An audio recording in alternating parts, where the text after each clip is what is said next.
सत श्री अकाल जी। मेरा नाम सुरिंदर सिंह और आप देख रहे हो my YouTube channel unique travelling world info.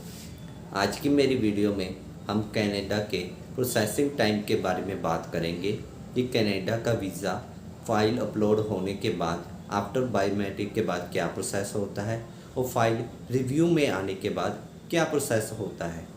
आपको आज मैं स्टेप बाय स्टेप के इन सब के बारे में बताऊंगा कि किस तरह आपकी फ़ाइल की चेकिंग होती है और क्या कितने दिनों के बाद आपका रिज़ल्ट आता है।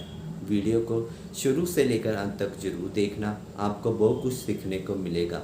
अगर वीडियो पसंद आई तो लाइक, शेयर, कमेंट और मेरे चैनल को सब्सक्राइब ज़रूर कर लीजिए और बेल आइकन पर क्लिक कर देना ताकि आपको जब भी नई वीडियो की अपडेट हो सबसे पहले आपके पास पहुंच जाए। और इसके अलावा अगर आपको किसी भी कंट्री के टूरिस्ट वीज़ा के रिगार्डिंग कोई भी डॉक्यूमेंट कैसे बनाने हैं और कौन कौन से डॉक्यूमेंट चाहिए और एक अच्छी ट्रैवल हिस्ट्री बनाने के लिए कौन सी कंट्री में ट्रैवल किया जाए के रिगार्डिंग अगर कोई भी इंफॉर्मेशन चाहिए तो आप मेरे यूट्यूब चैनल पर जाकर इन सब की वीडियो देख सकते हो। मैंने सभी कंट्रीज़ के टूरिस्ट वीज़ा के लिए कौन से डॉक्यूमेंट चाहिए की वीडियो अपने चैनल पर अपलोड की हुई है। वहाँ से जाकर आप अपनी इंफॉर्मेशन लेकर अपनी फ़ाइल तैयार कर अपना टूरिस्ट वीज़ा अप्लाई कर सकते हो। और चलिए वीडियो को शुरू करते हैं। वीडियो आज मैं आपको बताऊंगा कि कौन बायोमेट्रिक के बाद क्या प्रोसेस होता है और रिव्यू में क्या प्रोसेस होता है। रिव्यू के बाद फाइल को क्या कितने दिनों के बाद रिज़ल्ट आता है। हर एक पहलू का दूसरे पहलू के साथ संबंध होता है, तो इसलिए वीडियो का जो फर्स्ट स्टेप है वो लास्ट स्टेप के साथ जुड़ा हुआ होता है। जैसे हम कोई चीज़ मान लो कोई हम एक पैराग्राफ को करते हैं तो उसका सेंट्रल आइडिया लास्ट में निकलता है।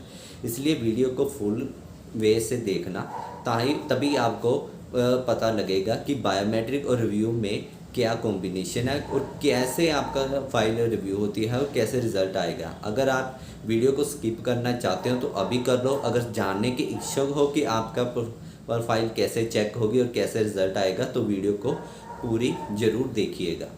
तो जैसे जब आप चलो वीडियो को शुरू करते हैं, जब आपकी फ़ाइल एम्बेसी में अपलोड हो जाती है तो कुछ ही दिनों के 4-5 दिनों के बाद आपकी बायोमेट्रिक हो जाती है। तो बायोमेट्रिक के बाद आपका असल टाइम प्रोसेस स्टार्ट होता है। जिस दिन आपकी फ़ाइल अपलोड होगी उस दिन से आपका टाइम काउंट नहीं होता। जिस दिन से आपकी बायोमेट्रिक हो जाती है उस दिन से आपका प्रोसेसिंग टाइम स्टार्ट हो जाता है। तो प्रोसेस बायोमेट्रिक के बाद आपका प्रोसेस जब शुरू हो गया तो उसके बाद आपका नेक्स्ट स्टेप होता है कि आपकी फ़ाइल रिव्यू डिपार्टमेंट में जाए। तो अब यहाँ पर ट्विस्ट है, अब इसको आप अच्छी तरीके से समझिएगा। जैसे कि बहुत सारे लोग कहते हैं कि मेरी फ़ाइल को लगे हुए 4 महीने हो गए, 5 महीने हो गए, मेरा रिज़ल्ट नहीं आया, मेरा रिज़ल्ट क्यों नहीं आ रहा। कभी लोग कोई कह रहा है कि बैकलॉग की वजह से आपका रिज़ल्ट नहीं आ रहा। तो एक्चुअल में बात यह है कि जब आपकी बायोमेट्रिक होगी तो उस दिन से आपका प्रोसेस स्टार्ट हो गया। तो कई बार होता है कि फ़ाइल आपकी बायोमेट्रिक के डिपार्टमेंट में ही पड़ी रहती है, वो रिव्यू हो के डिपार्टमेंट में जाते जाते ही उसको कई बार 1 महीना लग जाता है, कई बार 2 महीने भी लग जाते हैं। तो चलो हम अब 1 महीने का प्रोसेसिंग टाइम लेकर एग्जाम्पल के लिए मानकर चलते हैं। किसी का को 10 दिनों में भी पहुंच जाता है, पर आप जैसे कईयों का रिज़ल्ट जल्दी आ रहा है, कईयों का 5 महीने लग रहे हैं, तो मैं दोनों का कॉम्बिनेशन बनाकर चलूँगा। तो चलो अगर आपके बायोमेट्रिक के बाद 1 महीना का प्रोसेसिंग टाइम 30 दिन आपके रिव्यू में ही चले गए। अब फाइल रिव्यू में चले गई तो इसका मतलब ये नहीं कि आपकी फ़ाइल चेकिंग होगी, वो सिर्फ आपके रिव्यू डिपार्टमेंट में गई है। ये एक सिंपल एक स्टेप आपका आगे फॉरवर्ड हुआ है। जैसे जो आपको मैं एग्जांपल के तौर पर समझाता हूँ। जैसे जो अगर हम किसी अपने को जो चेक होता है, हम बैंक में जाते हैं तो बैंक में जाकर हम वहाँ पर काउंटर पर अपना एक सिंपल चेक जमा करवा देते हैं।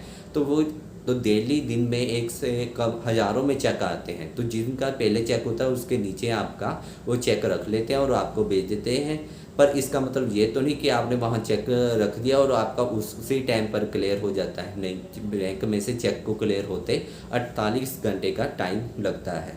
सो वो सही वही बात यहीं पर भी इम्प्लीमेंट होती है कि बायोमेट्रिक के बाद जब आपकी फ़ाइल रिव्यू में चल जाती है तो इसका मतलब ये नहीं कि आपकी फ़ाइल चेक हो गई है और आपका रिज़ल्ट आ जाएगा। उसका मतलब है कि आप एक नेक्स्ट स्टेप पर आपकी फ़ाइल पहुंच चुकी है।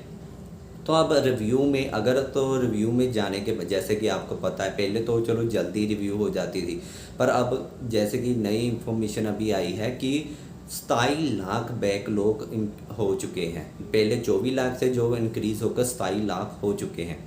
तो जब अगर 27 लाख फाइल लगे हैं तो ऑब्वियसली जब आपके रिव्यू डिपार्टमेंट में फ़ाइल जाएगी तो वहाँ पर भी आपका टाइम लगेगा। तो जैसे बायोमेट्रिक से रिव्यू में ज़्यादातर 1 महीना लग गया, तो अभी रिव्यू में भी आपके फ़ाइल 1 महीना तक पड़ी रही, तो 2 महीने तो आपके ऐसे ही चले गए। तो रिव्यू में आने के जब मान लो 2 महीने के बाद आपकी फ़ाइल को ऑफिसर ने चेक कर लिया, तो उसके बाद क्या होगा, तो वो आपकी अकेली डिटेल को चेक करेगा। जैसे कि आपकी जो कवर लेटर है उसमें आपका वाई विजिट कनाडा वो पर्पस को आपका चेक किया जाएगा विद आइटनरी के साथ। और उसके अलावा आपकी जो बैंक स्टेटमेंट आपने दी है, आपकी इनकम टैक्स ITR, और जो आपने अगर जॉब पर फाइल लगाई है तो ये आपकी जॉब ऑफ़र और NOC को चेक किया जाएगा। तो उनको ये देखा जाएगा कि आपका जो आपने इनकम टैक्स ITR भरी है और जो ऑफर लेटर दिया है, जो बैंक स्टेटमेंट, तीनों ये सेम ही फर्म से सैलरी आ रही है और सेम ही फर्म का नाम सोर्स ऑफ इनकम में डाला है, जो आपका फाइनेंशियल स्टेटस हो गया। तो ये चेक, इसके अलावा जो आपकी ट्रैवल हिस्ट्री है और भी अदर सपोर्टिंग डॉक्यूमेंट जो आपने लगाए हैं वो अब सबकी चेकिंग की जाएगी। अगर तो ऑफिसर को किसी चीज़ का डाउट हो गया तो जब फाइल रिव्यू के बाद जब रिफ्यूज़ करना होता तो वो ऑन द स्पॉट रिफ्यूज़ कर देते हैं।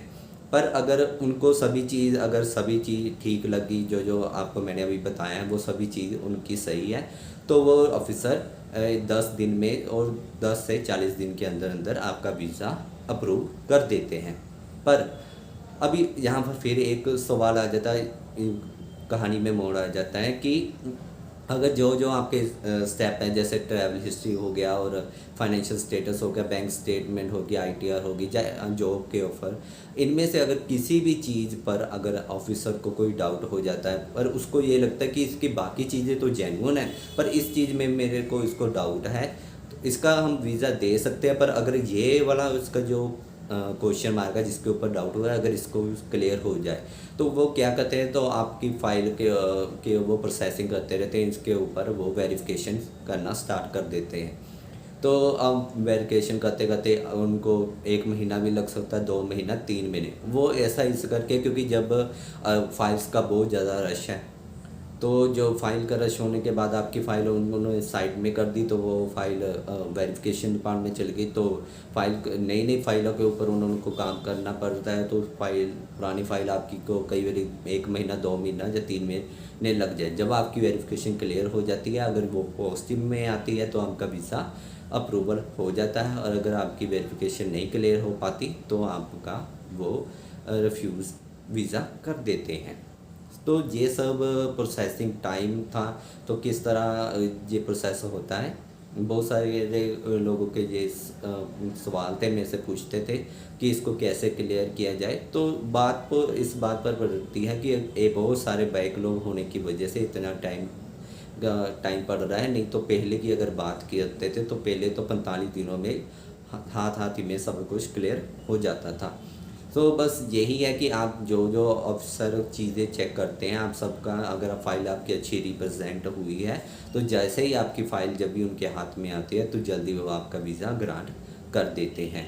सो ये सब था कि फ़ाइल अपलोड होने के बाद बायोमेट्रिक से लेकर फ़ाइल रिव्यू तक क्या क्या प्रोसेस होता है और कैसे आपका वीज़ा आता है।